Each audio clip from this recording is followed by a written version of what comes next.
Great. I think we can get started, and I'll just ask our panelists to come on camera real quick at the beginning so I can introduce a few of you.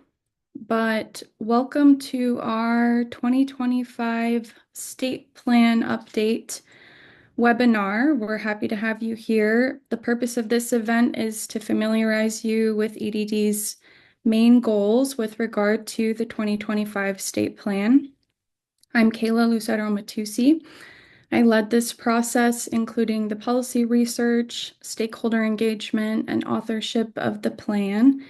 And I'm here with a few of my colleagues. I want to recognize in particular Thomas Silva and Juan Carlos Orrego, who are both here as co-authors. We'll go ahead and show those title slides. I'm here with Secretary Black as well, who will speak in a moment. And want to recognize specifically Juan Carlos and Thomas. Thank you so much for your work on this. This event will feature presentations from Secretary Black and myself about the state plan, as well as some of our key stakeholders, which includes Mayor Maestas of Taos, Dr. Lorenzo Reyes of San Juan College, and James Poviwa, who chairs the Sustainable Economy Advisory Council. And we will also feature some announcements about EDD's upcoming collaborations. At the end, we will discuss next steps for implementing the plan. But right now, we are going to get started with some remarks from our Cabinet Secretary, Rob Black, recently confirmed, who's going to tell you a little bit about the plan and EDD's relevant work in this area. Thank you, Kayla. And we're happy to welcome you here today for the launch of our 2025 Empower and Collaborate State Plan Update. As Kayla mentioned, I'm Secretary Rob Black. I've been with the department since last September, but I've been working and been part of the development of EDD's strategic plan since its inception in 2021. I worked then with Secretary Keyes on the development of the plan and when I ran the New Mexico Chamber of Commerce. This year's update is the product of many months of extensive research with diverse partners from around the state, including our tribes, pueblos, and nations. It is also our first in-house authorship of a state plan update. As we start today's conversation, it's worth remembering the mission of the New Mexico Economic Development Department. That mission is to improve the lives of New Mexico families by increasing economic opportunities and providing a place for businesses to thrive.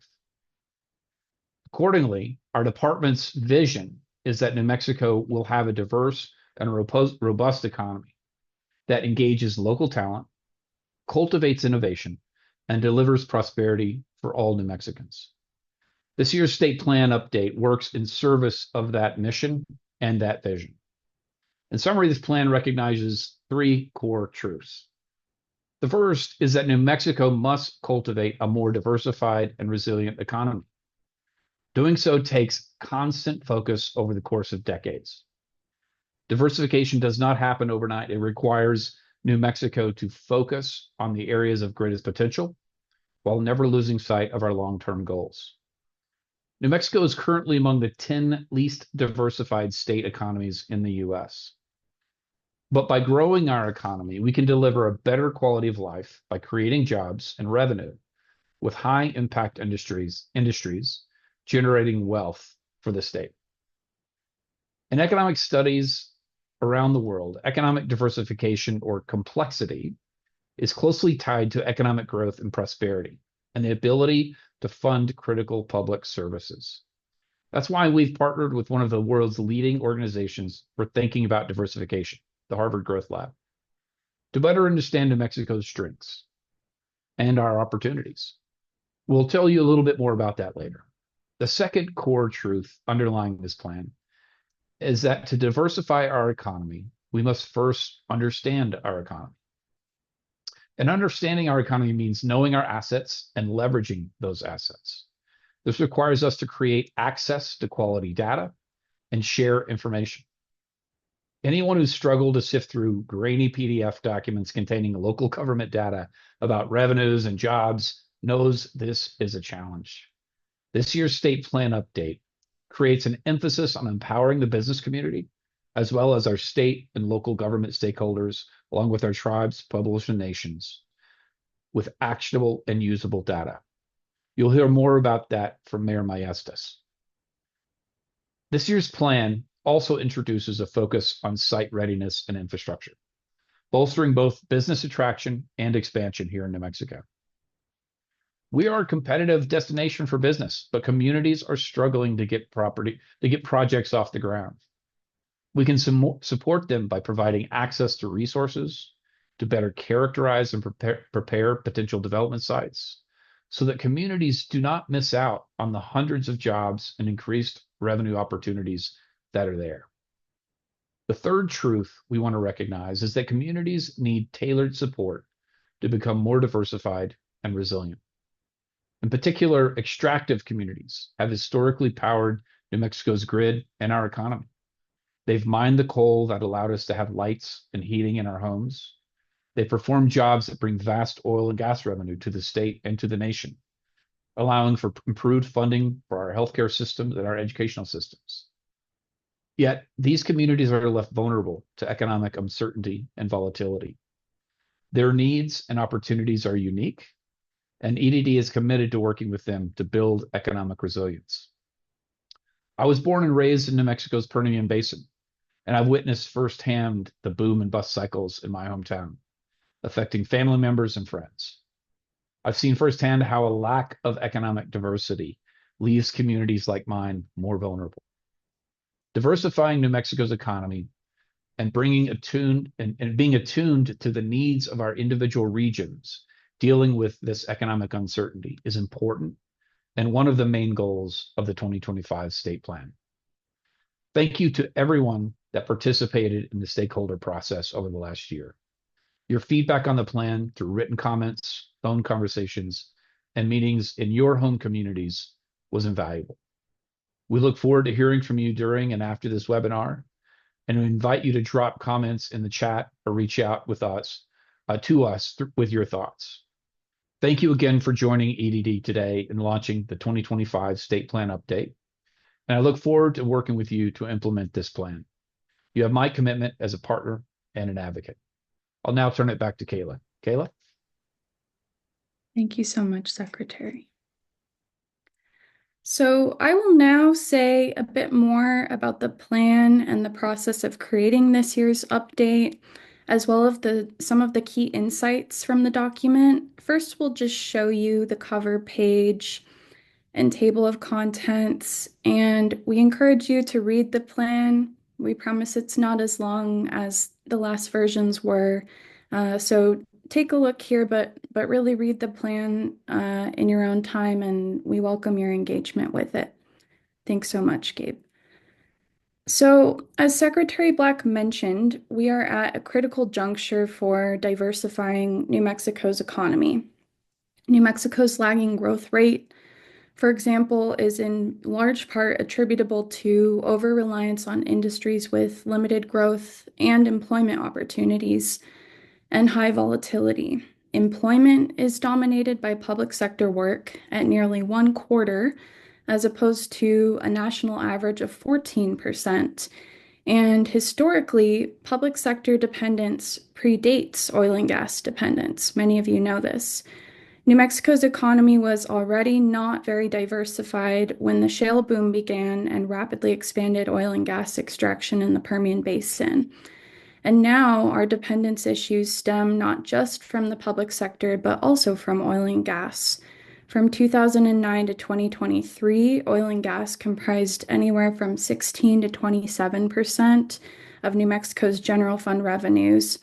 And today, as the Secretary mentioned, New Mexico is among the 10 least diversified economies in the U.S. It is also among the 10 states with the highest levels of fiscal volatility. And we know from research around the world that healthy economies are diversified economies. More diversified economies are more resilient against external shocks and can more successfully generate jobs and revenue from a robust mix of industries. And the state cannot improve quality of life and public services without diversifying its industry mix. New Mexico has achieved best practices in fiscal policy by investing in our permanent funds to create long-term wealth. And last year, the State Investment Council projected that revenue from the permanent funds would replace oil and gas revenues by 2039, which is a huge milestone for us and a result of smart investments.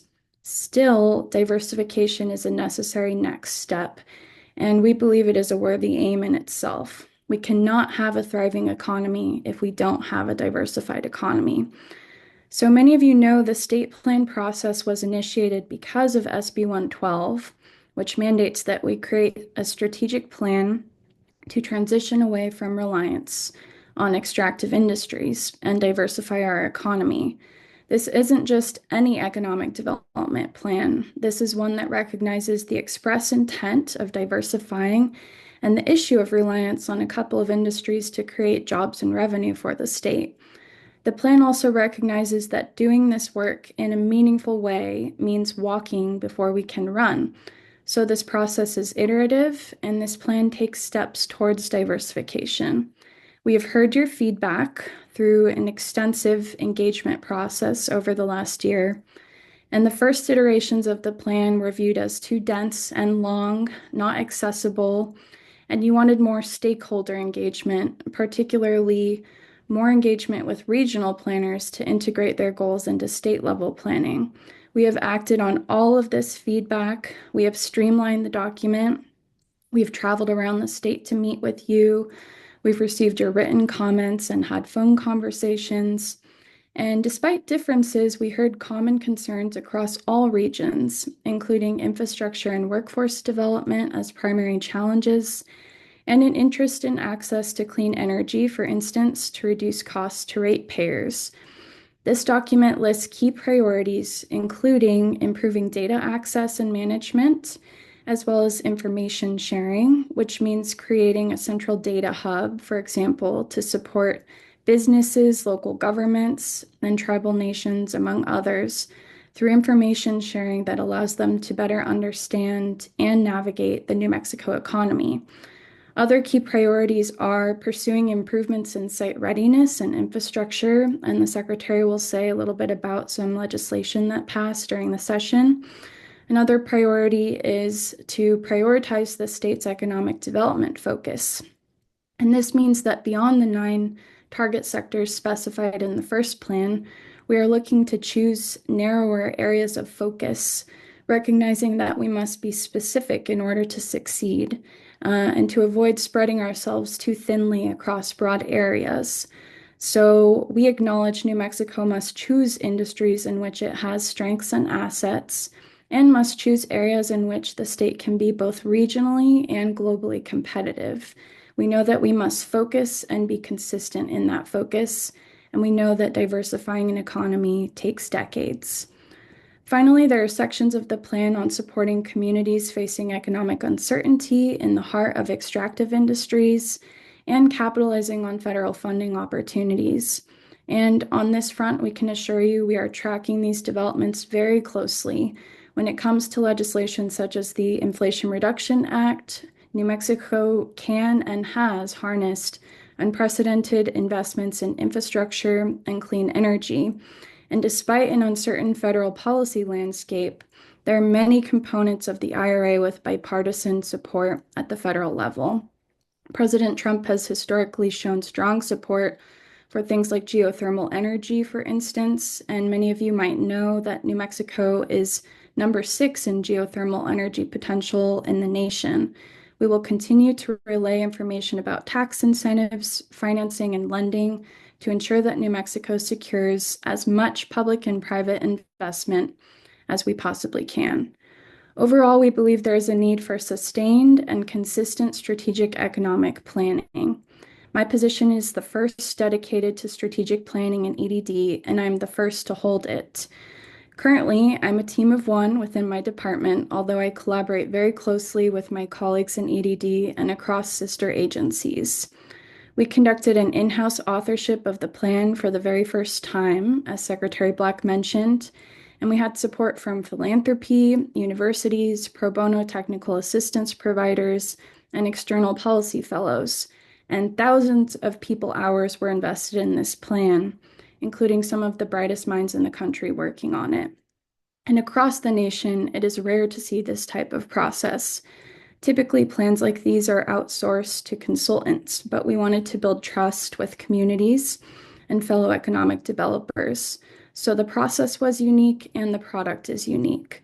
The process was unique because we engaged with stakeholders in a meaningful way and we brought the authorship in-house. And the product is unique because the recommendations are informed by data and engagement, considering local and state priorities. Personally, I believe in reaching both ways. On the one hand, reaching toward our communities to ensure that we capture and respect the knowledge that they hold, and recognizing that no one knows this place like the people who live here. On the other hand, I believe in reaching toward cutting edge policy best practices and tailoring that research to our own context. We deserve plans that harness our community's knowledge and take advantage of the best research and lessons from other contexts across the country and world. Long term, the state must invest in strategic planning consistently if it wants to see results. And EDD seeks to make high impact investments in the most promising areas. I'm grateful to everyone who hosted me in their home communities and gave feedback on the plan, and we really appreciate your engagement. The annual updates to this plan will serve as a process of learning. We are continuously collecting feedback, and we are implementing this plan already. We'll say a little bit more about that at the end. You will hear from our secretary later about items that passed in the legislative session, and we believe that this plan is a roadmap for how to put those funds and resources into good use. So now I will welcome three stakeholders who participated in EDD's engagement and outreach to talk about key aspects of the plan, and we thank you so much for being here. So first, we will hear from Mayor Maestas of Taos, followed by Dr. Lorenzo Reyes of San Juan College and James Poviwa, chair of our advisory council. Mayor Maestas will talk about the importance of effective data management and integrating state and regional planning. So take it away, Mayor. Thank you, Kayla. Before I get started, I would like to congratulate Secretary Black on your confirmation. Very excited for your leadership of the Economic Development Department. And a big thank you to Kayla. Your effort and attention to rural communities as you develop this plan, I think, has gone a long way to help secure some buy-in from our rural communities. Before I get started, I want to introduce the New Mexico Association of Regional Councils, where I serve as executive director. This is the state association of the councils of government. So many of you, if you have worked with your local COG, they are helping to help you with infrastructure capital improvement plans, funding, and economic development at a regional level. And today I want to talk a little bit about the importance of regional planning and why that needs to align with the state plan. Right now, several of the COGs are going through comprehensive economic development strategy reviews. These are done every 5 years. And it's perfect timing as the state is developing and releasing the 2025 state plan update. Oftentimes in the past, and this came up during some of the sessions, the state plans focused heavily on the urban communities, Albuquerque, Santa Fe, Las Cruces, Rio Rancho. But all of those populations combined is still less than half of the population of New Mexico. So it's very important to make sure that the state plans are emphasizing that urban is important, but our rural communities are also very important. So this plan is comprehensive and including both of those needs. Rural voices, very important, as I was saying. Oftentimes rural communities and small local governments don't have the dedicated staff and planners and economic development departments. Sometimes they're very small communities of one or two people, one or two staff. Even communities like Taos, we don't have someone who's solely dedicated on the focus of economic development. So it's important that we are all working together as a state. I want to shift a little bit to what's happening in Taos and why data is so important. I currently serve as the mayor of Taos. I'm a bit of a data nerd. I have a graduate degree in economics and public utility regulation from New Mexico State University, although I'm proud to say I've been rooting for the Lobos the past few weeks.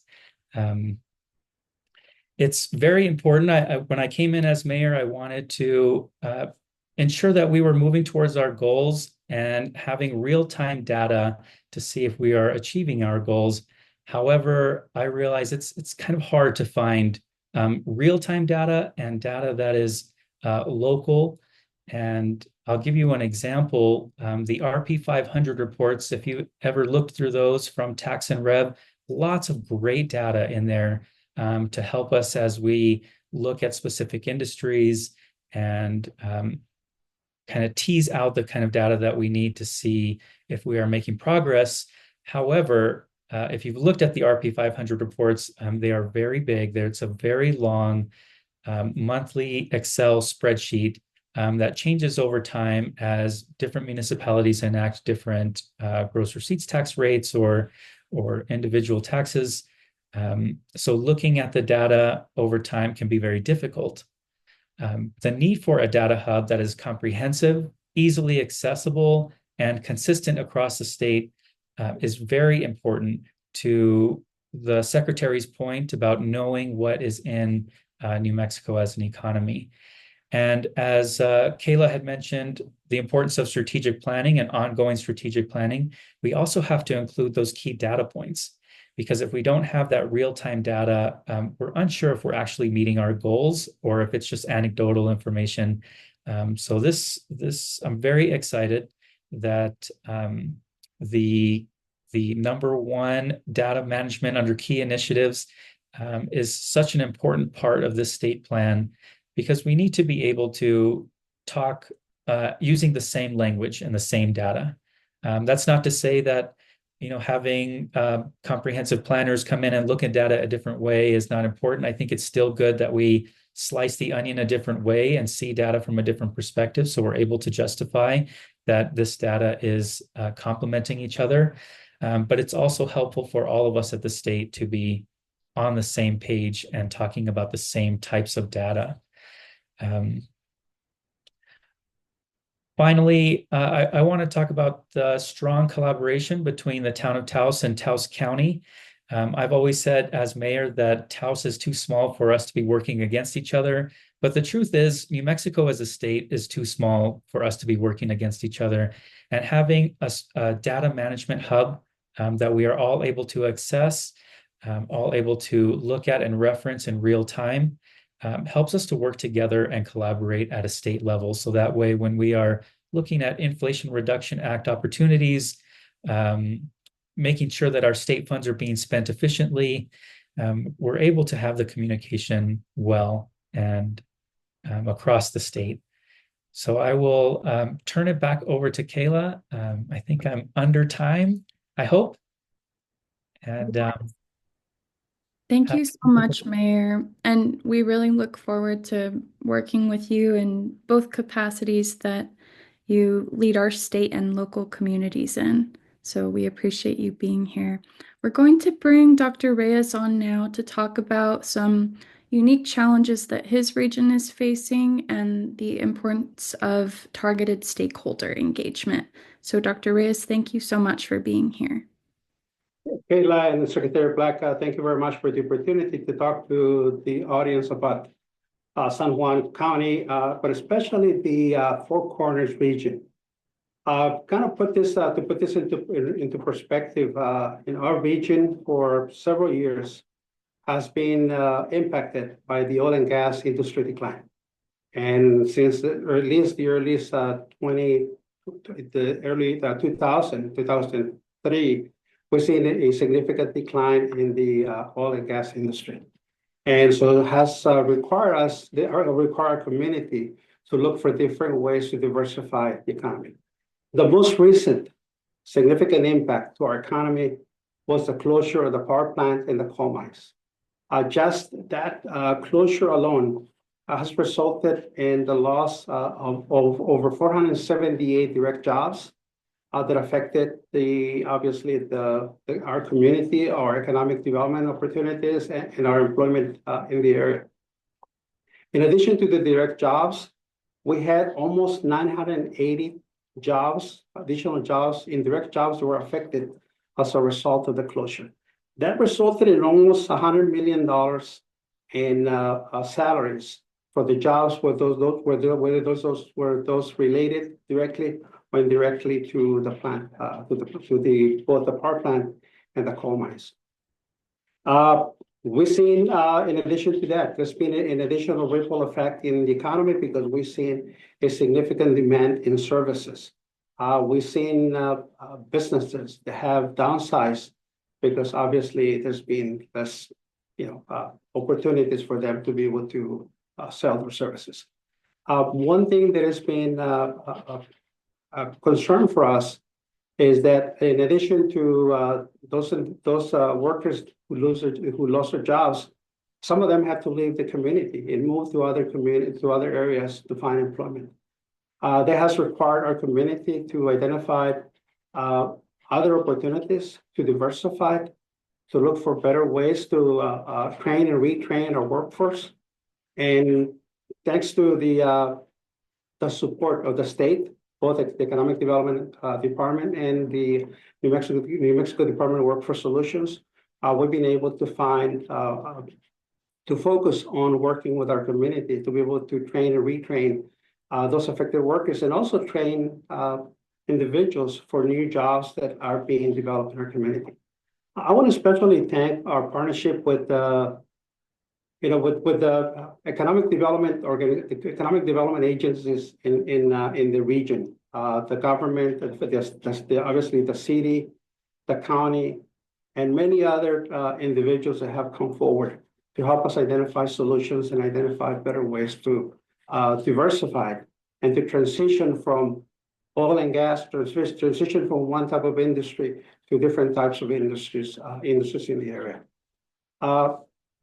We have, although there's been a significant challenge for our community, we've been able to strengthen our relationship with other partners, and we look for ways to increase not only business growth, but also business retention. And so we have a lot of partners that are working behind the scenes to make this possible. We have a vision for the future, and the vision is to prepare our workforce. And so the college especially has strong partnerships with our K-12 partners, offering dual credit programs, having different activities so that we can prepare our future workforce for jobs that we hope to be able to bring to the community. And I wanted to also stress my gratitude to you, Kayla, and your team because of your involvement and understanding the challenges that our community is facing. You brought, your team and participated in several focus groups and trying to understand the challenges that our community is facing, understand the views not only from businesses, but also from those that were affected directly. And I think it brought a lot of trust back into the state government and the importance of being able to actively participate in the decisions and the future of our community. So thank you for that. The other thing also that I wanted to mention that I think it was very, very gratifying, you invited us to participate in a forum recently I think it was July of last year in Santa Fe. And I think we learned a lot because we were able to identify opportunities. We were able to identify mutual challenges that our communities are facing, but at the same time, be able to understand some areas where we collectively work together to strengthen our capacity to be able to bring additional resources to our different communities. So I have nothing but gratitude and appreciation for the process that you followed to be able to learn about our communities, learn about the challenges that we face, and also be able to understand what our priorities are. I thank you for everything, and I really look forward to continuing the partnership. I think the future of New Mexico is bright. And one thing that I wanted to emphasize, especially in economic development, and I think I shared this with you in the past, in my experience, if you want to improve and transform a community, the partnerships of everyone are going to be very critical. Thank you. Thank you so much, Dr. Reyes, and especially for helping us to put together events in your region to get that direct feedback. You were such a wonderful partner to work with, so we really appreciate you being here. And Thank now, you. yes, thank you. Now we're going to turn to James Poviwa, who chairs the Sustainable Economy Advisory Council. And he's going to tell you a little bit about elements of engagement and outreach for the state plan that he witnessed, because we use the advisory council as part of the process to conduct outreach. So, James, thank you for being here, and we're excited to hear from you. Good afternoon, and thank you for the introduction, Kayla. As you mentioned, I'm James Poviwa, and I'm the vice chair of the Sustainable Economy Task Force, in addition to being the chair of its 14-member Community Advisory Council. I am also a senior advocate for the environmental organization, the Natural Resources Defense Council. I want to thank, first of all, Secretary Black, Kayla, and the amazing team you all assembled at EDD to ensure that New Mexico has a plan for a sustainable economic future. And the way I always describe that future is a future in which all New Mexicans thrive and our air, land, and water are protected. This plan is part of what is needed to empower and collaborate to reach that future. As Kayla, you mentioned, I think it's important to reflect on how we got here. The Sustainable Economy Task Force and its advisory council were created by legislation in 2021 with the charge, as you mentioned, of creating a long-term plan for our state to transition to a sustainable economy. A great thank you to the sponsors of that legislation, Senator Mimi Stewart and Representative Angelica Rubio. The task force is administratively attached to the Economic Development Department and brings together various state agencies to tackle the challenge of sustainable economic development.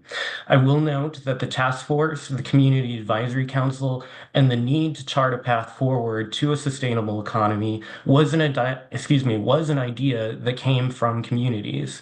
So to that end, the Advisory Council is made up of community leaders from across our state. Last year, with the support of Kayla and other staff of the Economic Development Department, the Advisory Council hosted nearly a dozen community meetings around the state. We heard from numerous professionals, tenured academics, and industry leaders in the fields of clean energy, wind and solar, value-added agriculture, bioscience, outdoor recreation, cybersecurity, aerospace, and the list goes on.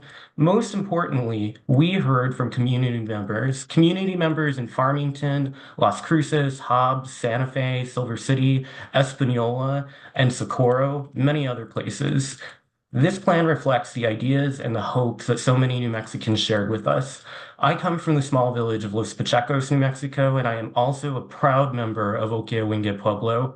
I speak as an individual advocate and private citizen, but like many of you, I recognize the importance of consultation and engagement with tribes, pueblos, and nations of our state. To that end, 7 of our council members come from tribal communities in our state, and we are committed to continuing to support EDD, the IAD, Indian Affairs Department, and other state agencies on continued tribal engagement with leaders of tribal nations throughout our state in order to ensure the sustainable economic development meets all communities. It has been a great pleasure to work closely with Kayla for more than a year as she has led on creating this plan. Finally, I want to again thank Secretary Black for his commitment to this work.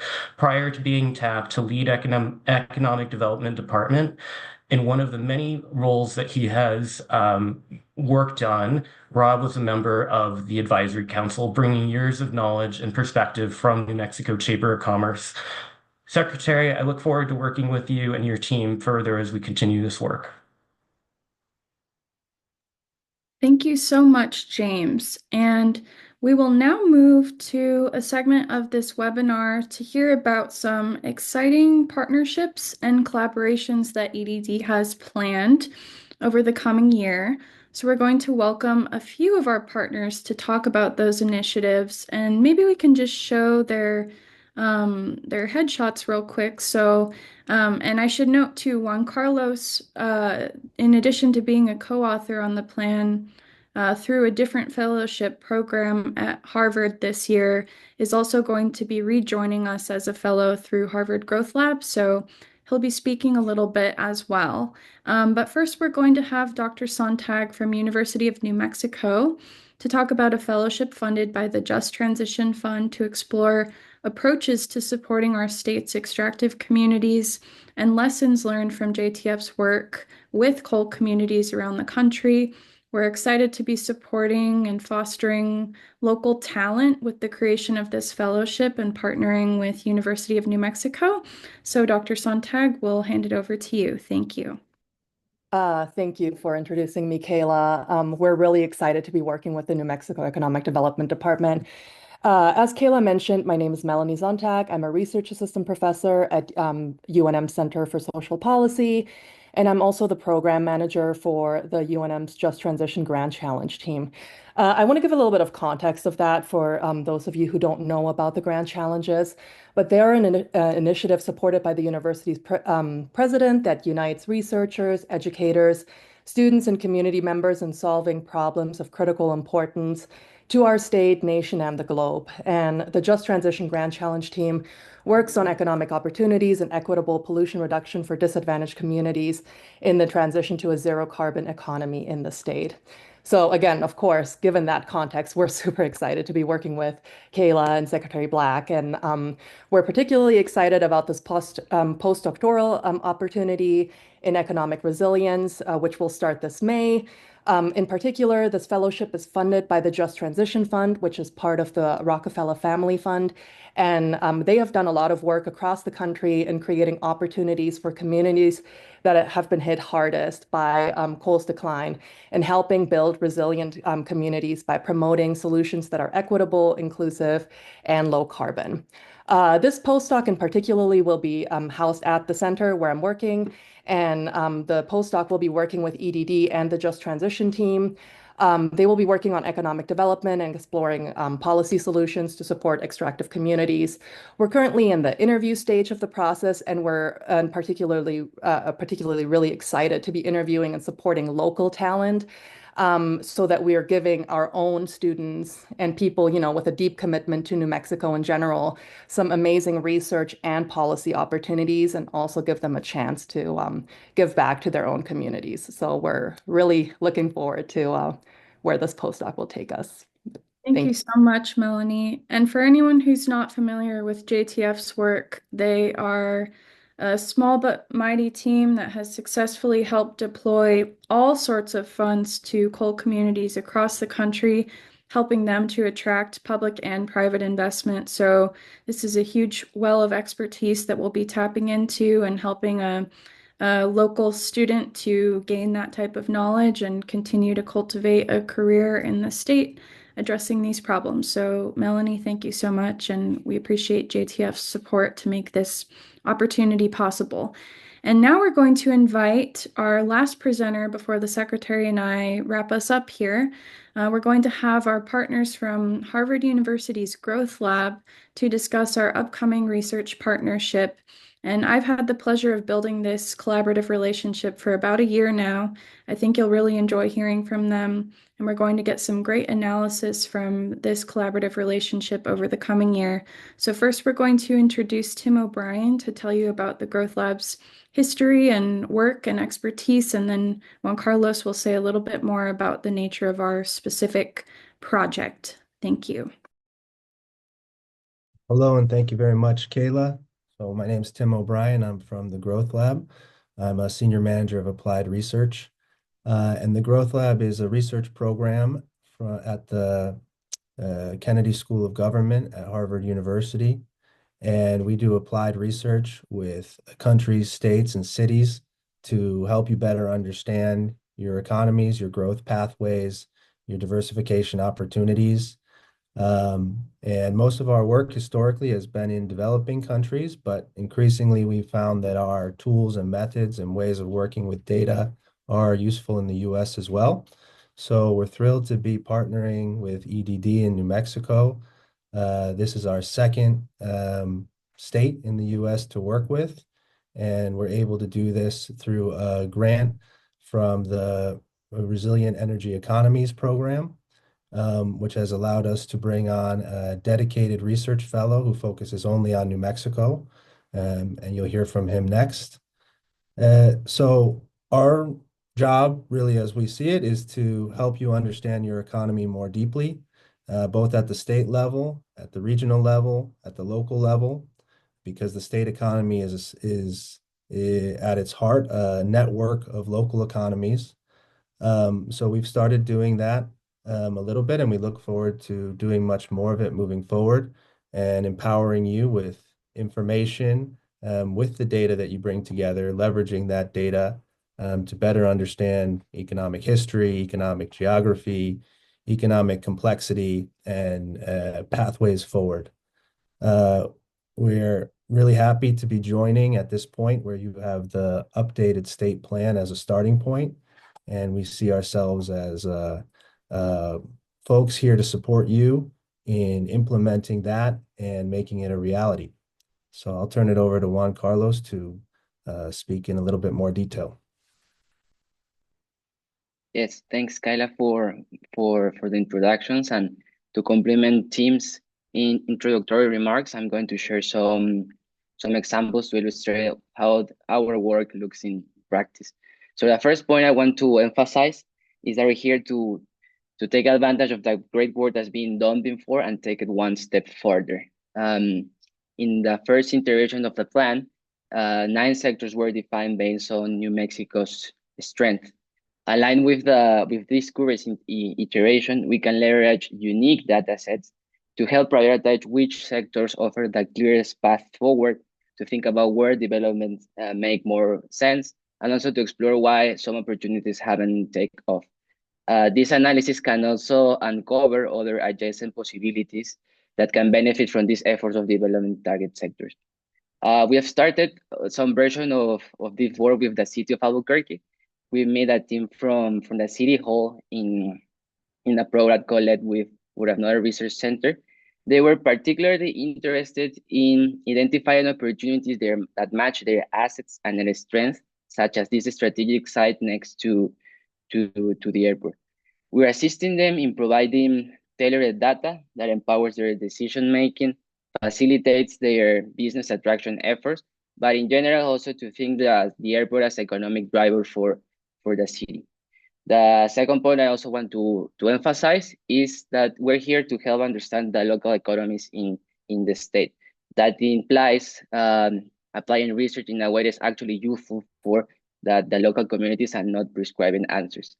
So some weeks ago, I traveled to San Juan County, and I had the opportunity to meet with local leaders, business, and several public sector officials. They share insights about their economic history, the strength and weakness of their economy, and also which opportunities and challenges they see ahead. For example, one thing that they pointed out was that the location was a challenging feature for attracting new development opportunities. Now, our job is to integrate that local knowledge with data to inform their efforts in areas such as outdoor recreation, but furthermore to identify industries that align with their current capabilities. Thank you so much, Juan Carlos. And so, as I mentioned, Juan Carlos participated in the authorship of the plan through a different fellowship at Harvard and is going to be with us for the next year. He brings extensive experience working for the government of Peru, and we're very lucky to have his expertise and the expertise of Tim and other researchers and faculty members at the Growth Lab as well, who will provide their advice and guidance on this project. So we're going to emerge with a much greater knowledge of New Mexico's economy, which, as the Secretary stated, is a prerequisite to diversifying it. So now we're going to move to some closing remarks, and I'll welcome Secretary Black back to say a few words about how we're implementing this plan, which in our view also starts with some items that passed during the session, and the Secretary will cover those briefly, and then I'll give you a little bit of an update about some other items of implementation. Thank you, Kayla. And I want to also thank, while I have the chance, Mayor Maestas, Dr. Reyes, James Fovois, Dr. Sontag, and Tim and Juan Carlos for being here today and being such great partners through this process. And Kayla, thank you for your leadership in getting us here. And it really has been something to watch and participate in, and I appreciate what you bring to the table. Um, I think what is really exciting is we've taken a strategy that is in about its fifth year now, fourth and fifth year, to a place where we have been implementing it, but I think we made tremendous steps in this last legislative session that will help us actualize a lot of what's been talked about today. In particular, there were a couple of bills that we were successful in getting passed, three in particular that deal really with the site readiness and infrastructure pieces that Kayla mentioned. And that's SB 169 around site readiness, SB 170 utility pre-deployment, and HB 19 dealing with trade ports. Combined, that's going to bring about $75 million to the table regarding infrastructure planning and data sharing. In addition, HB 20 created the Science and Technology Division, which will help us, as also Kayla mentioned, get more targeted in the investments that we do make around the assets and opportunities that we uniquely have here in New Mexico. Those funds are going to include things like $40 million in matching federal dollars. Kayla mentioned the importance of drawing down those federal dollars. We've got funding now to help actualize that. $30 million in innovation hubs. So looking at what are those target sectors that we have a unique competitive advantage, partnering with our universities, partnering with our startup communities to advance that. And an additional $20 million in grants towards advanced energy commercialization, as well as science and startup grants. So the state of New Mexico is putting money where its mouth is. We're committing resources to diversify the economy in a way that will create opportunity across the state, not only in our urban areas, but in our rural communities, and continue to grow and opportunities for prosperity for all New Mexicans. So I'm excited about where we are today, but I'm more excited about where we will be tomorrow. Kayla, thank you so much. Definitely. And along those lines, we're excited over the next year, not just to be partnering with Harvard Growth Lab, but there are collaborations, for example, between myself and our Office of Science and Tech. We have some really exciting partnerships with organizations like Techonomy, which specializes in growing science and tech sectors and identifying unique strengths in those areas and leveraging those. And then a separate partnership with an organization called the Rocky Mountain Institute, which will be taking a deep dive into New Mexico's advantages in clean energy. And so we believe that these initiatives, combined with our Harvard Growth Lab collaboration and all the other research we have going on, research and action, really does cover the whole New Mexico economy to give us a better look into what our strengths are and hopefully continue to leverage those. So in the future, we ask that you engage with this plan, you distribute it, you reach out to us. You've had an opportunity to drop comments in the chat, but you can also reach me via email or on the phone, contact our department, engage with these processes we have going on, and give us your feedback because, like we mentioned, this really is iterative.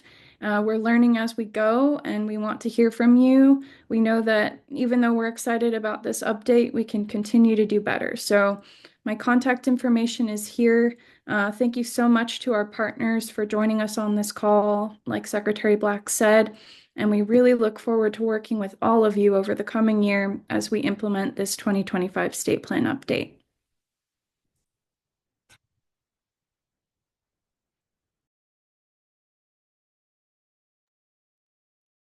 All right.